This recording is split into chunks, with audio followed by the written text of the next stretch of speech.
Friends, কেমন আছো তোমরা সবাই? আশা করি সবাই ভালো আছো। ফ্রেন্ডস, আজকে আমি আবার চলে এসেছি আরেকটা রচনা নিয়ে এবং আজকে আমরা আলোচনা করব চন্দ্রযান-3 যে রচনাটা রয়েছে সেটা।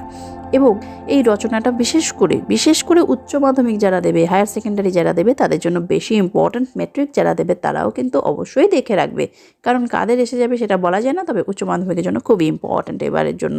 তো চলো আর দেরি না করে শুরু করবো আমাদের আজকের রচনা।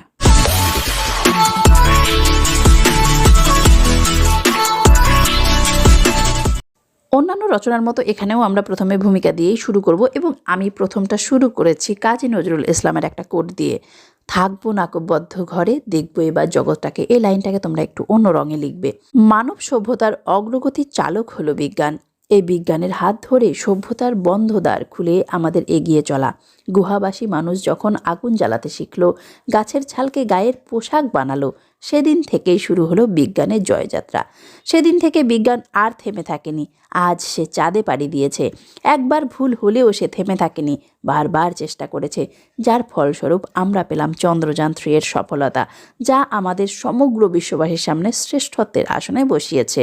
2023 সালের 14 জুলাই অন্ধ্রপ্রদেশের শ্রীহরিকোটা সতীশ ধাবন মহাকাশ কেন্দ্র থেকে প্রেরিত হয় চন্দ্রযান-3 ভারতীয় মহাকাশ গবেষণা সংস্থা ইসরোর প্রচেষ্টায়, এবং 2023 সালের 23 আগস্ট চন্দ্রযান-3 সফলভাবে চাঁদের দক্ষিণ মেরুতে অবতরণ করে। এরপর আমরা দেখে নেব অভিযানের উদ্দেশ্য।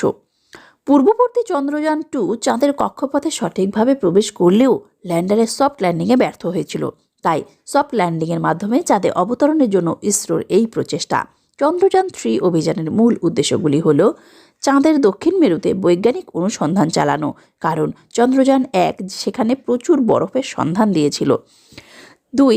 চাঁদের দক্ষিণ মেরুর গর্তে কয়েকশো কোটি বছর ধরে সূর্যের আলো পৌঁছায়নি, ফলে সেখানে সৌরজগতের নানা অজানা উৎস খুঁজে পাওয়া যেতে পারে এবং বিভিন্ন যৌগের সন্ধান পাওয়া যেতে পারে, যা অন্য অংশে গলে যাওয়া বরফের মধ্যে পাওয়া যায়নি।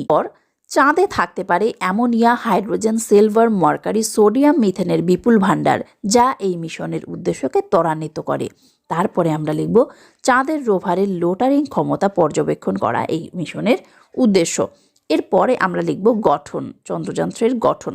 চন্দ্রযান-3 প্রোপালশন মডিউলের ল্যান্ডার বিক্রম ও রোভার প্রজ্ঞান ব্যবহৃত হয়েছে, তবে এতে কোনো কৃত্রিম উপগ্রহ প্রেরিত হয়নি। এর পোলার ভর 3900 কেজি। দেখো, গঠনে আরও অনেক কিছু লেখা যেতে পারে, তোমরা অনলাইনে সার্চ করলে অনেক কিছু পেয়েও যাবে, কিন্তু আমাদেরকে রচনাটা একটা নির্দিষ্ট টাইমের মধ্যে শেষ করতে হবে, যাতে বেশি বড় হয়ে গেলে লিখে শেষ করতে পারবে না, এই জন্যই এইভাবে ছোট করে করা এবং প্রত্যেকটা পয়েন্টকে ছুঁয়ে যাওয়া। এছাড়াও আরও অনেকগুলো পয়েন্টস আছে যেগুলো আমি খুব একটা ইম্পর্টেন্ট মনে করিনি, এবং সেই পয়েন্টের ইম্পর্টেন্ট জিনিসগুলোকে আমি এগুলোর মধ্যেই ঢুকিয়ে দিয়েছি, কারণ যত বড় করবে তুমি কিন্তু লিখে শেষ করতে পারবে না। এরপরে চলে আসবো আমরা পরের পয়েন্ট, উৎক্ষেপণ। ইসরোর প্রচেষ্টায় 2023 সালের 14 জুলাই বেলা 2:35 উৎক্ষেপণ করা হয় চন্দ্রযান-3। উৎক্ষেপণের 108 সেকেন্ডের মধ্যেই জ্বলতে শুরু করে এবং পৃথক 5টি কক্ষপথে প্রদক্ষিণ করে 1 আগস্ট পৃথিবীর মধ্যাকর্ষণ শক্তির বাধা কাটিয়ে 5 আগস্ট চন্দ্রের কক্ষপথে প্রবেশ করে এবং 23 আগস্ট 2023 চাঁদের দক্ষিণ মেরুতে সন্ধ্যা 6:04 সফলভাবে অবতরণ করে। ইউএসএসআর, নাসা এবং সিএনএস এর পর ইসরো সফলভাবে এই স্থানে অবতরণ করে। এরপর আমরা লিখব অর্থায়ন, কত টাকা এতে খরচ হয়েছে। ইসরোর এই প্রকল্পে প্রাথমিকভাবে 75 কোটি টাকা অনুমোদন হলেও প্রকল্পটি সঠিকভাবে সম্পন্ন করতে খরচ হয়েছে 615 কোটি টাকা। এরপর আমরা লিখব বিজ্ঞানীদের ভূমিকা। দেখো, এই প্রজেক্টে 100-রও বেশি বিজ্ঞানী কাজ করেছে, তাহলে যেহেতু অনেক বিজ্ঞানী কাজ করেছে আমরা এতজনের নাম দিতে পারবো না, তোমরা যারা যেই রাজ্য থেকে আছো সেই রাজ্যের বিজ্ঞানীদের নাম দেবে।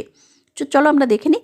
চন্দ্রযান-3 প্রজেক্ট ডিরেক্টর পি বীর মুথুভেল, ইসরোর প্রধান এস সোমনাথ এবং উন্নি কৃষ্ণন নায়ার সহ 100-রও বেশি বিজ্ঞানী এই মিশনকে সফলতার শিখরে পৌঁছেছেন।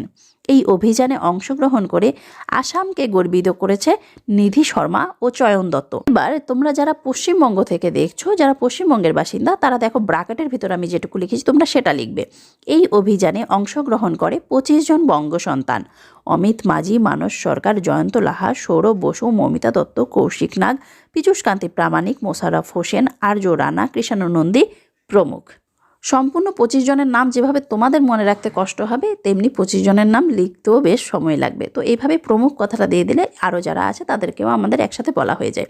এছাড়া তোমরা যারা অন্যান্য রাজ্য থেকে আছো, তোমরা যদি না জেনে থাকো যে তোমাদের রাজ্য থেকে কে কে এসেছে, তাহলে তোমরা কমেন্ট সেকশানে জানাও, আমি লিখে দেবো। এরপরে আমরা দেখব ভবিষ্যৎ সম্ভাবনা। বিজ্ঞানীদের ধারণা, পৃথিবীতে শক্তির চাহিদা মেটাবে চাঁদ, যার মূল উৎস হিলিয়াম যৌগ।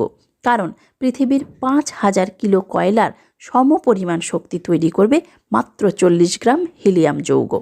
তো দেখো কিভাবে আমরা চাঁদের এই যে যদি হিলিয়াম যৌগটাকে ব্যবহার করতে পারি, পৃথিবীর সম্পদ কিন্তু বেঁচে যাবে, পৃথিবী ধ্বংসের হাত থেকে রক্ষা পাবে।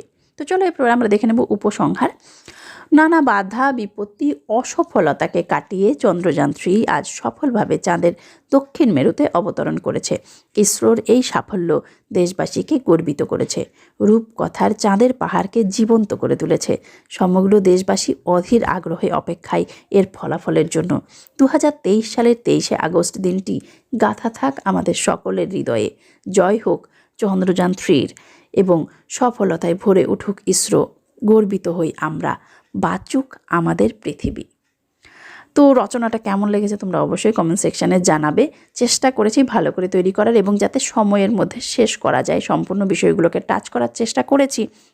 অনেক একটা বড় প্রজেক্ট এটা, সে মানে তাদের বানাতে যেরকমভাবে কষ্ট হয়েছে, রচনা ছোট করে বানিয়ে নেওয়াটাও বেশ কষ্টসাধ্য। যাই হোক, কেমন লেগেছে তোমরা জানাবে। সবাই ভালো থাকো, সুস্থ থাকো আর মন দিয়ে পড়াশোনা করো। ধন্যবাদ।